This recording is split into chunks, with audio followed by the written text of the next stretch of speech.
अस्सलाम वालेकुम स्टूडेंट, कैसे हैं आप लोग। तो आज मैं आप लोगों के लिए कुछ डिफरेंट लेके आई हूँ।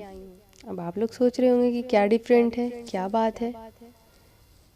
तो मैं जो है बच्चों के लिए, बच्चे नहीं यानी जो भी स्टूडेंट है उनके लिए ही ज़रूरी है, लेकिन हाँ छोटे छोटे बच्चे यानी बेसिक जो है उनके लिए ज़्यादा ही इम्पोर्टेंट है। तो उनके लिए व्याकरण की पढ़ाई करने के लिए सब्जेक्ट लाई हूँ। व्याकरण की सब्जेक्ट है यानी ग्रामर। तो हिंदी में जिसे ग्रामर बोलते हैं, मैं उसी की पढ़ाई अब करूँगी और उसके बारे में कुछ बताऊँगी बच्चे को, स्टूडेंट को। तो शुरू करते हैं लेसन 1 से। तो लेसन 1 में क्या है, भाषा और व्याकरण यानी लैंग्वेज एंड ग्रामर। तो भाषा की शुरुआत होती है लैंग्वेज से। भाषा शब्द की उत्पत्ति संस्कृत की भाष यानी धातु से हुई है, जिसका अर्थ है बोलना। क्या बोलना है ना। अर्थात यानी जो बोली जाती है वह भाषा कहलाती है। भाषा की ध्वनियाँ यानी आवाज़, वॉइस जो है अर्थपूर्ण शब्दों का निर्माण करती है। क्या करती है, अर्थपूर्ण यानी मतलब वाज़ह करती है, जो वाक्य यानी जुमला का रूप लेकर विचारों यानी सोचों को आदान प्रदान करती है। उसी के आधार पर वो भाषा बनती। जैसे कि परिभाषा से विदित है, भाषा निम्नलिखित यानी अन्य तरीके से 2 रूपों में व्यक्त होती है। कि कितने रूपों में व्यक्त होती है, तो 2 रूपों में। वो कौन कौन से हैं? नंबर 1 मौखिक भाषा, नंबर 2 लिखित भाषा। तो मौखिक भाषा को इंग्लिश में बोलते हैं ओरल लैंग्वेज और लिखित भाषा को कहते हैं रिटन लैंग्वेज। तो अब उसकी परिभाषा देते हैं हम, सुनिएगा। जिस भाषा को मुख से यानी मुंह से बोला और कानों से सुना जाता है उसे क्या कहते हैं, मौखिक भाषा यानी ओरल लैंग्वेज। इस भाषा को उच्चारित भाषा भी कहा जाता है। क्या कहा जाता है, उच्चारित भाषा भी कहा जाता है। बातचीत, वाद विवाद, भाषण, कोई घटना यानी कोई भी जैसा एक्सीडेंटल बात या कुछ भी अच्छी बुरी सारी बातें जो की जाती है वो हम भाषा के ही रूप से करते हैं, उसी को प्रयोग करते हैं। किसी भाषा के इसी रूप का प्रयोग यानी इस्तेमाल किया जाता है। ये किस बारे में बताई गई है, मौखिक भाषा, ओरल लैंग्वेज। अब आते हैं रिटन लैंग्वेज में यानी लिखित भाषा में। वो तो किस तरह से लिखित भाषा को समझाया जाता है, बताया जाता है, इसकी परिभाषा मैं देती हूँ, सुनिएगा। मन के भावों तथा विचारों को जब लिख कर यानी लिख के भी कुछ भी बात, कोई भी ऐसी बातें जो अपने से नहीं, जो भी इंसान के माइंड में चलता है यानी दिल में जो भी उमड़ता है बात, उसको हम लिख करके किसी के सामने पेश करते हैं, तो उसको हम रिटन लैंग्वेज कहते हैं यानी लिखित भाषा। तो भाषा का यह रूप लिखित भाषा कहलाता है। पत्र, लेख, पुस्तक, ये सब चीज़ों से हम लिखित भाषा का इस्तेमाल करते। कहानी, समाचार पत्र, पत्रिकाओं आदि में भाषा के इसी रूप का प्रयोग किया जाता है। यानी पत्र हुआ लेटर, लेख ऐसे, पुस्तक यानी बुक किताब, कहानी आप कोई स्टोरी पढ़ करके, समाचार पत्र यानी न्यूज़ पेपर, पत्रिकाएं मैगजीन्स को कहते हैं। इन सबों से हम जो पढ़ते हैं समझते हैं तो वो क्या है, रिटन लैंग्वेज है ना, उसी से हम लोग समझते हैं। अगर कोई बोलता रहता है तो वो ओरल लैंग्वेज होता है। तो इसके इसी रूप का प्रयोग किया जाता है। लिखित भाषा में ध्वनियों यानी वॉइस के जगह पर, स्थान पर वर्णों यानी लफ्जों या अक्षरों यानी लफ्जों का प्रयोग किया जाता है। भारत में अनेक भाषाएं बोली जाती है। अब देखिएगा कितनी सारी भाषाएं भारत में बोली जाती है, जैसे हिंदी, अंग्रेजी, उर्दू, नेपाली, तमिल, तेलुगु, कन्नड़, बंगला, उड़िया, मलयालम। ये सारी भाषाएं जो है कहाँ बोली जाती है, हमारे देश में, भारत में, हिंदुस्तान में बोली जाती है ये सारे भाषा। तो लिखित भाषा और मौखिक भाषा के बारे में आप लोगों को बता दिया, समझ गए होंगे। तो अब आगे देखिए क्या है, डिलेक्ट यानी बोली। तो बोली का क्या है परिभाषा, ये देखिए। भाषा जैसे जैसे विकसित यानी डेवलप होती है वैसे वैसे ही विस्तार पाती है और तथा उसका क्षेत्र भी बढ़ता है यानी उसका एरिया बढ़ता जाता है। वजह यह है, कारण उसमें परिवर्तन आते रहते हैं, उसमें चेंजिंग आएंगे ही, जाहिर है जब जब एरिया बढ़ेगा तो उसका भाषा में चेंजिंग आता ही रहेगा। परिवर्तन किसी अन्य छोटी भाषा को जन्म देते हैं, यानी जैसे जैसे एरिया बढ़ेगा तो हमारी भाषाएं नई नई पैदा होगी, दूसरे दूसरे लफ्ज़ों का इस्तेमाल होना शुरू हो जाएगा। छोटी भाषाएं बोली कहलाती हैं, छोटी छोटी जो बात होती है वो उसको बोली कहते हैं, और बड़ी जो हो गई वो हमारी भाषा हो गई। तो भाषा का क्षेत्रीय रूप बोली कहलाता है। भाषा का जो एरिया, लैंग्वेज का जो एरिया है वो क्या कहलाता है? डायलेक्ट यानी बोली कहलाता है। अब भाषा के आते हैं भाषा के अंग यानी पार्ट्स ऑफ द लैंग्वेज, भाषा के अंग। भाषा अपने विचारों की अभिव्यक्ति के लिए जिनका आश्रय लेती है, यानी जिस पर डिपेंड होती है, वह है ध्वनि, वर्ण, शब्द, वाक्य और लिपि। कौन कौन है?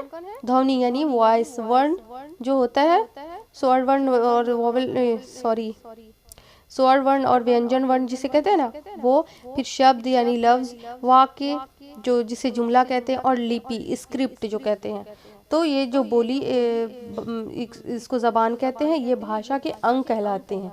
मैंने इसको तीनों लैंग्वेज में बताया आपको, उर्दू, हिंदी एंड इंग्लिश में। तो आप लोग समझ गए होंगे, उम्मीद करते हैं। ये भाषा के अंग कहलाते हैं यानी पार्ट्स ऑफ द लैंग्वेज। अब आते हैं स्क्रिप्ट के बारे में, आपको थोड़ा सा बता देते हैं इसकी परिभाषा किस तरह दी गई है। तो स्क्रिप्ट कहते हैं लिपि को। हम अनेक भाषाओं को पढ़ते तथा लिखते हैं, है ना। हर तरह की भाषा है, हर जगह हम लोगों की हिंदी भाषा है, उर्दू मादरी ज़बान यानी मातृभाषा है, और इंग्लिश है, ये सारे हैं। लेकिन हिंदुस्तान में बेशतर हिंदी उर्दू की, यानी हम लोगों के लिए हिंदी उर्दू ज़्यादा इस्तेमाल की जाती है, लेकिन हिंदुस्तान में तो अनेक भाषाएं हैं। भाषा को लिखित रूप देने के लिए मूल ध्वनियों के संकेत रूप में कुछ चिन्ह यानी कुछ मार्क किया जाता है, चिन्ह लगाया जाता है, मान लिए जाते हैं, जो वर्ण यानी लेटर कहलाते हैं। तो इन चिन्हों का एक निश्चित क्रम होता है, वो क्या होता है, तथा इस क्रम की एक निश्चित व्यवस्था होती है, इसकी ज़रूरत होती है। क्या ज़रूरत होती है? कोई भी चीज़ लिखेंगे तो उसका कोई एक पॉइंट, कुछ प्रूफ होगा ना, तो प्रूफ इसका एक स्क्रिप्ट कहलाता है। तो हम जिस भाषा में लिखेंगे उसकी स्क्रिप्ट अलग होती है। तो अब देखिए, भाषा के इन चिन्हों के क्रम की व्यवस्था को क्या कहते हैं? लिपि कहते हैं, स्क्रिप्ट कहते हैं। अतः हम कह सकते हैं कि भाषा को लिखने की विधि लिपि कहलाती है, यानी जो लिखते हैं, जैसे कि रिटन लैंग्वेज होता है, उसमें हमें स्क्रिप्ट की ज़रूरत पड़ती है, लिपि को इस्तेमाल करना ज़रूरी होता है। किसको? रिटन लैंग्वेज में, भाषा जो लिखते हैं। तो अब कितने सारे लिपि होते हैं? भाषा के लिखने की विधि लिपि कहलाती है। तो अब देखिए लिपि कितनी सारी है। संस्कृत की लिपि क्या है? देवनागरी है। देवनागरी लिपि में संस्कृत लिखी जाती है। हमारी राष्ट्रभाषा हिंदी है, जो देवनागरी लिपि में लिखी जाती है, यानी हिंदी भी देवनागरी में ही लिखी जाती है। अब पंजाबी भाषा गुरुमुखी में लिखी जाती है। अंग्रेजी रोमन में लिखी जाती है। अंग्रेजी जो होता है लैंग्वेज, उसको हम रोमन में लिखते हैं। यहाँ पे उर्दू का अलग होता है। उर्दू की भाषा पहले फारसी में होती थी, स्क्रिप्ट होती थी, लेकिन अब जो है हम लोग उर्दू में ही लिखते हैं, उसका स्क्रिप्ट उर्दू ही है। तो ये मतलब यानी उर्दू ज़बान वाले के लिए है, लेकिन खैर सारे के बारे में आपको मालूमात कर रहे हैं, ऐसी बात नहीं है। अब जो है व्याकरण यानी ग्रामर, देखिए यहाँ पे ध्यान देने की बात कही गई है। किसी भाषा के प्रयोग की नियमावली को क्या कहते हैं?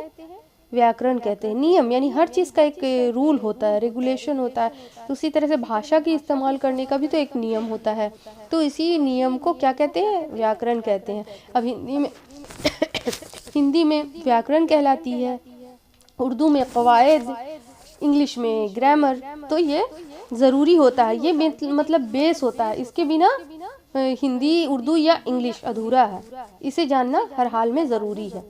भाषा संबंधी सभी नियम व्याकरण का विषय होते हैं। व्याकरण भाषा के शुद्ध और अशुद्ध रूप का बोध कराता है।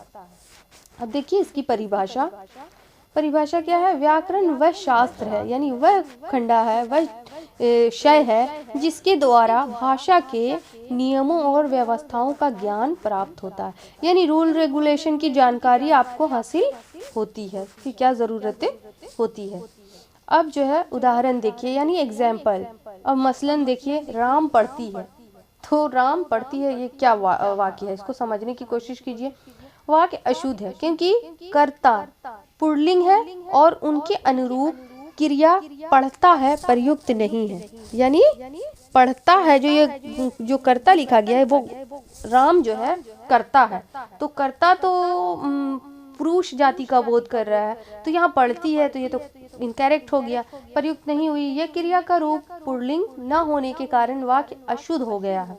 अब इसी जगह पर दूसरा देखिए, राम पढ़ता है, वाक्य शुद्ध है क्योंकि कर्ता पुल्लिंग है और उसके अनुरूप उसके ही अनुसार ही क्रिया का प्रयुक्त हुआ है तो हुई है, तो इसलिए ये करेक्ट हो गया।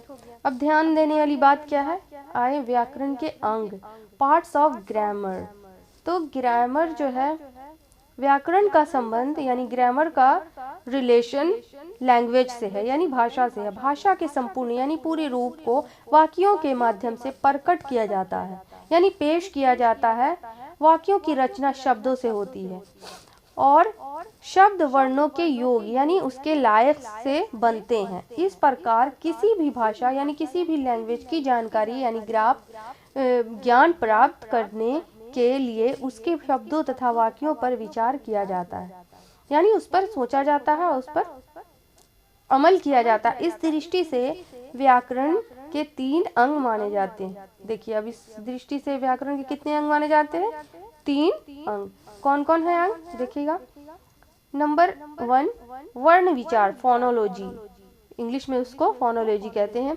इसके अंतर्गत वर्णमाला वर्णों के भेद, उनके उच्चारण तथा संयोग की रीति आदि पर विचार किया जाता है। क्या किया जाता है, वर्णमाला वर्णों के भेद और उनके उच्चारण यानी उसके बारे में पूरी तफ्तीश की जाती है और उसकी कैसी रीति होती है, कैसे नियम होते हैं, उस पर विचार किया जाता है। नंबर 2 है शब्द विचार, इटोमोलॉजी। इसके अंतर्गत यानी इसके जरिए शब्दों को यानी लफ्जों के रूप, उसके डिफरेंट जो होता भेदभाव, महत्व, उसकी ज़रूरत, उत्पत्ति यानी उसकी आविष्कार जो कहाँ से हुई है, उसका इन्वेंशन और रचना आदि पर विचार किया जाता है। शब्दों का यानी किस तरह से इसका रूप दिया जाता है, भेदभाव, कितने सारे ऊंच नीच से इसकी का विचार किया जाता है। अब नंबर 3 आते हैं वाक्य विचार, सेंटेक्स। सेंटेक्स क्या है, इसके अंतर्गत वाक्य भेद, वाक्य विश्लेषण, वाक्य रचना तथा विराम चिन्ह आदि पर विचार किया जाता है। किस पर विचार किया जाता है, विराम चिन्ह पर। यानी इसके अंतर्गत वाक्य भेद, वाक्य विश्लेषण, इसकी खूबियाँ, इस लफ्ज़ों की और इसमें विराम चिन्ह या इस सब पर गौर किया जाता है, किस तरह के इसमें मार्क किए जाते हैं। तो अब ये कंप्लीट हो चुका है।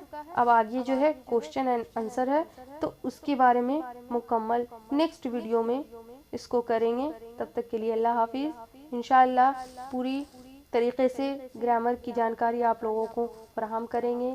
मिलते हैं नेक्स्ट वीडियो में। अल्लाह हाफिज़।